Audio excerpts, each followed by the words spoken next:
sauces, and we're also going to talk a little bit about equipment still. So we're just going to whip up a basic balsamic vinaigrette, okay? So when it comes to balsamic vinaigrette or any vinaigrette, any sauce, we're looking for a fat, an acid, some salt, and a little sweet. I like to have a little apostrophe at that end. There's sometimes a spice component to it as well that I like to explore, but not with the balsamic vinaigrette. So the fat in this will be the olive oil. The sweet and the acid will be from a red wine vinegar and the balsamic vinegar and a little mustard. Okay. And then the salt's going to just come from a basic salt. So the equipment that you're going to need is you're going to want, I didn't talk about this, but you're going to want a good amount of kitchen bowls, whether it be glass or metal.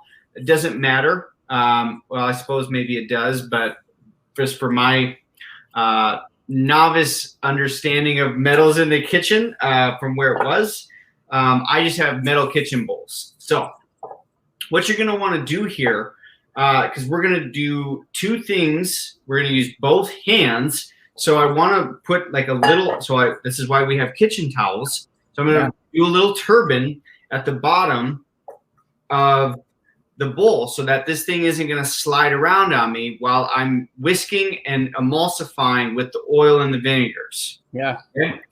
All right. So to start, I'm going to eyeball about a teaspoon of mustard. And I'm not a big guy on measurements. It's not to say that you can't, but what I'm looking for in most vinaigrettes is a 3-to-1 ratio. I'm also going to talk through that fat, acid, salt, and sweet. So what I look for when I like vinaigrettes, I like them maybe on a touch more acidic than I do like fatty. So I'm going to eyeball a little bit of red wine vinegar. So let's say I'm going to make about a cup of this. I'm going to do about a half a cup of vinegar and the red wine vinegar and the balsamic vinegar. Okay. And then I'm going to do probably about a half cup to about 3/4 cup of olive oil.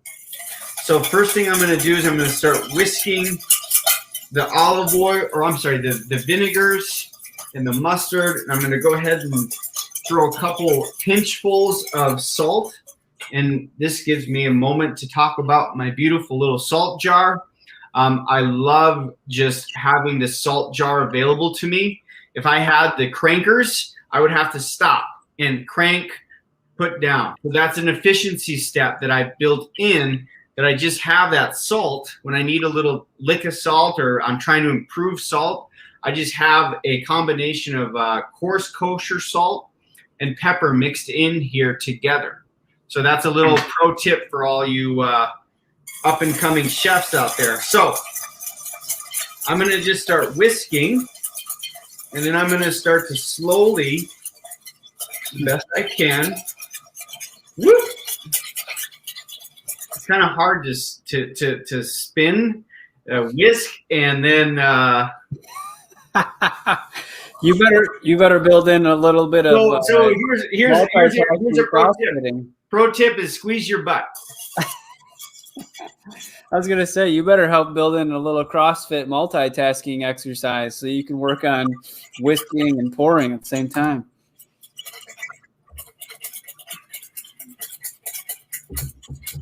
Well, this is how Grandma had to do it. So again, like you could use a blender, right? You could use, they have these like wands that you could plug in, but again, these are essential. Those are luxuries. We're just doing it like Grandma had to do, right? So Grandma would have had to just like do it this way. So that's why I got to get better.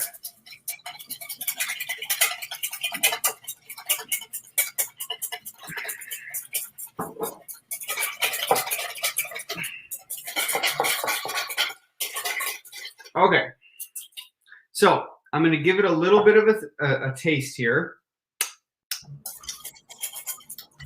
So I have a little bit, for me, it's not salty enough. So I'm going to add a touch of salt, and I think I need to add a little bit more balsamic vinegar because it tastes a little bit too fatty for me. So I'm going to go again. And what I'm doing here, Troy, is I'm just emulsifying, spinning, whisking. All right. And so what you can do here, give it another taste test. Yep, there we go. So again, I'm looking for that balance of that fat from the olive oil, the vinegars, the acid, and the salt. And that balsamic vinegar has a little bit of sweetness to it. So it's going to have all 4 notes there. Nice. So one can add just, so what I'm going to share next is another thing I like to do. So I transfer most of my sauces and stuff into like a squeeze bottle. You could also put this into like a bell jar with a tight fitting lid. And then when you want to use it, you just shake it up. So I'm going to transfer that over. And I could use my spatula, kind of like get all the little remnants there down at the bottom of the bowl. And there we go. So there you have a simple balsamic vinaigrette. And this goes well on many salads. I can go on a bowl, a sex salad. Yep, I said sex salad. But yes, so then I have a little bit of a, the reason I like this is that when I go and dress something, I can make it look kind of sexy, right? I can make it look nice. It makes it look like I'm doing something really cool when like you sauce something at the very end. So yeah, I like these for that purpose.